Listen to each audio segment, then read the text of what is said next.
For tonight's bigger picture panel, we're going to take a closer look at something that affects each and every one of us, the safety of the food we eat.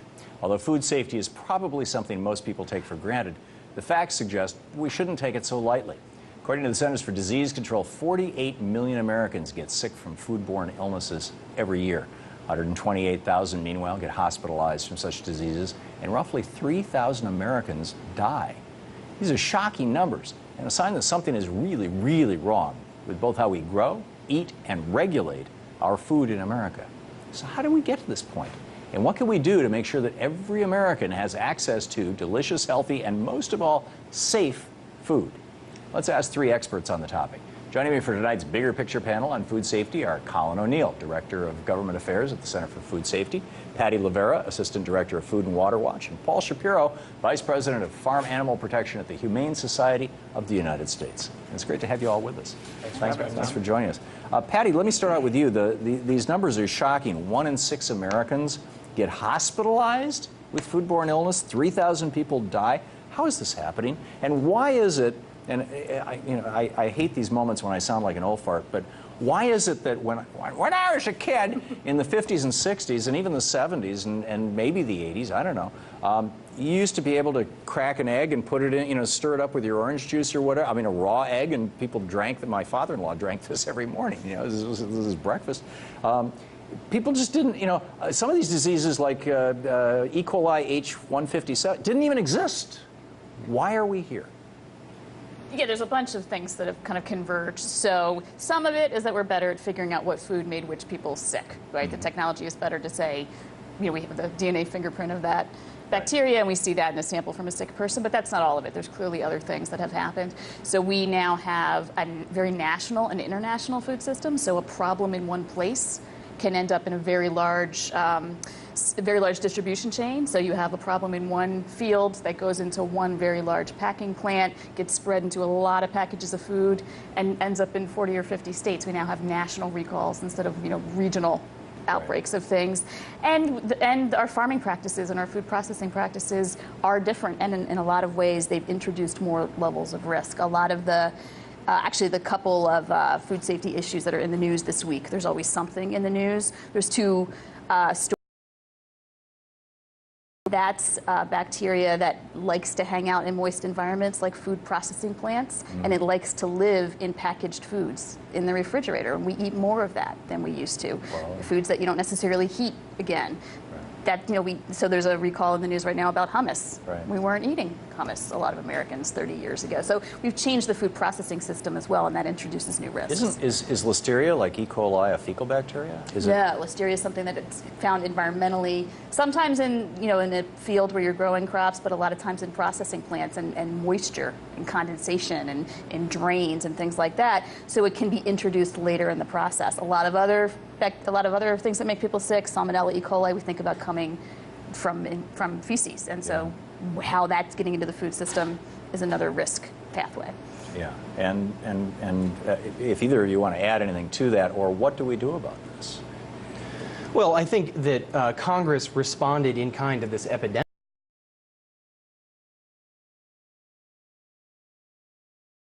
For FSMA, this was the first major overhaul of our food safety laws in 70 years. And when President Obama signed it into law, he recognized this was landmark legislation and was really pushing the ball forward. Unfortunately, now potential budget shortfalls could really undermine the ability of FDA to safeguard our food supply, because FDA just doesn't have the resources needed to fully implement FSMA as Congress saw fit. Well, they're inspecting less than 2% of our imported food right now. Right. I mean, that should be pretty spooky, particularly given the amount of food that we're importing. So, Paul, Americans consume more meat than anyone else in the world. Talk about that. How does that affect the safety of our food system? Tom, it affects it enormously. In fact, Consumer Reports did a study which they released recently, which they found that 97% of chicken breasts in America that they studied contain dangerous bacteria, things like E. coli and Salmonella. We're talking about oftentimes gut bacteria. In other words, the chicken is covered in feces that is causing Americans to get sick, It's causing Americans to be hospitalized, in some cases even dying. We shouldn't be playing Russian roulette with our food system. I mean, if you don't cook the heck out of your chicken, you could be playing Russian roulette when you take it home with you, and that's not the type of food system that we want. But the fact that Americans are eating so much meat, it's of course bad for public health, but it's also bad for food safety purposes too. And this is why it's such good news that Americans are beginning to eat less meat. In fact, we're now eating 10% less meat on a per person basis in the U.S. than we were just 7 years ago. Really? Yeah, meat consumption continues to decline. In fact, in 2014, it fell again as Americans are starting to not just eat less meat, but become more interested in eating plant-based diets. So it's not that Americans are necessarily becoming vegetarians, but we're eating less meat and more vegetarian food, even without becoming vegetarians. And we did a story a couple days ago about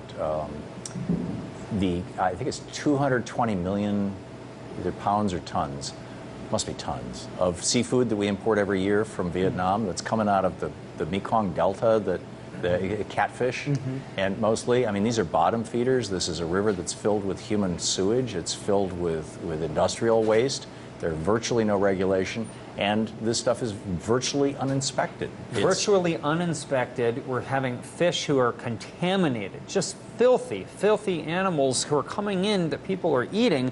And we're finding now in Asia that there are even problems of human slavery involved in the fishing industry. So we're talking about things that are not good for us, but also ethically really problematic to think about literally having slaves who are involved in this industry over there. Wow. Wow. So that, you know, Patty, a big issue here has to do with trade. I mean, we're just talking about imported food. How is this so-called free trade system that we've been operating under more aggressively, shall we say, over the last 30 years than the preceding 30 or the preceding all history of the United States, how does that impact the quality of our food and the safety of our food? Yeah, it's really changed dramatically, really relatively quickly. So there's a couple of things that happen when you have this really, it's a focus on just making it a global supply chain that multinational corporations can just find the cheapest supplier for any given product, and that's what our trade deals enable. And so that takes you to kind of the race to the bottom, where you're looking for the place with the cheapest labor, the most lax environmental standards, and the most lax standards on, you know, the chemicals you can put in a fish farm, or the pesticides or fertilizers you can use to grow a crop. And those residues remain in the food. And so if we don't have a good inspection system, which we don't for most imports, we're at risk when we change those supply chains. Things that would not be allowed in the United States do happen in lots of countries that supply our food. And we've seen a dramatic change.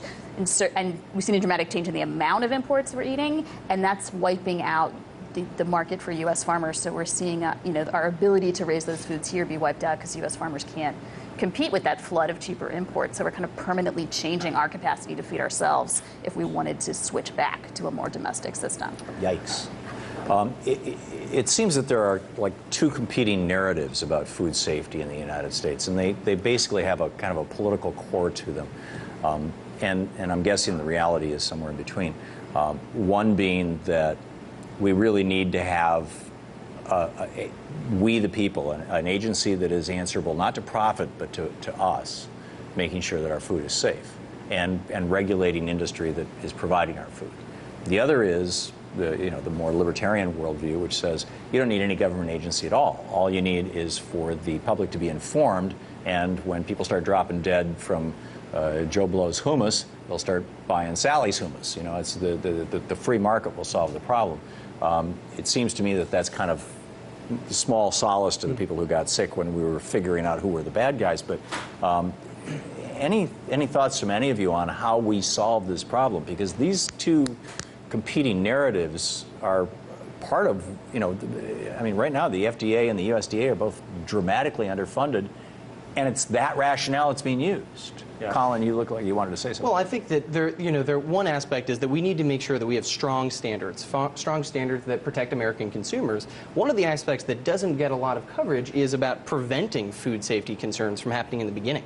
I think a lot of what we talk about and a lot of our messaging is responding to food safety outbreaks, you know, an outbreak of listeria. But how can we be doing a better job, and how can our federal government be doing a better job to incentivize agricultural production methods that actually prevent those concerns from happening in the first place. What are those methods? Well, I think one of them that we talk about a lot is local, organic, and I think actually this week is an example that even organic isn't immune to certain recalls, but that appropriate scale is one of the biggest issues about preventing some of these food safety concerns. And when we get at that larger industrial scale, that's where some of these concerns really do pop up. Patty, your thoughts? Yeah, and we hear that argument a lot. Well, the market can sort this out, just like the market can supposedly sort everything out. But everybody, we've all been sick from food, whether or not you realize it. Most folks with a good immune system ride it out. But if you're young or old, or you have some other health challenge, that's who it's most dangerous for. But a lot of folks are like, oh, I ate this yesterday and it made me sick. Some of these things take weeks to make you sick. It's very hard for you to know what food made you sick and act on that in the marketplace. There's no replacement for standards and enforcement of those standards, including in the production supply, to prevent this stuff in the first place. Right. Your thoughts, Paul? The amount of feces that is on America's meat is just really troubling, and some of the slaughter... What is the amount? It's a huge amount. In fact, if you look at Consumer Reports, they're finding 97% of chicken breasts have dangerous pathogens on it. And one of the reasons for this is, for example, chickens, and the way that they're slaughtered in our country, they're run through these electrified water baths, which basically mixes all of the feces that's on the birds already in the water. Then they have their throats cut, then go into scalding tanks of water that are designed to loosen their feathers. And these are basically fecal soups, in which the birds are dropped, in which all of the feces then goes over these birds. So there's inherent problems in the methods of slaughter that are customary in our country. And one of the problems is that the U.S. Department of Agriculture is supposed to be a regulator for American agribusiness, but in reality, it's really more like a cheerleader. It's essentially a trade association for American meat companies. And so there's that conflict that USDA has in its mission between promoting and regulating agriculture at the same time. Yeah, we have just a half a minute before the break, but halal and kosher do chickens that are halal or kosher have the same problem? Yes, there's not much difference in the food safety component at all between conventional and ritual slaughter. In fact, for ritual slaughter, they're exempted from the Humane Methods of Slaughter Act. And so, for example, cattle who are slaughtered conventionally have to be rendered unconscious prior to being slaughtered, whereas kosher and halal animals must be fully conscious when they're slaughtered. So you have some detriment there as far as an animal welfare perspective is concerned, but on food safety, you have roughly the same concerns either way. Huh, that's surprising to me. It is surprising. Yeah.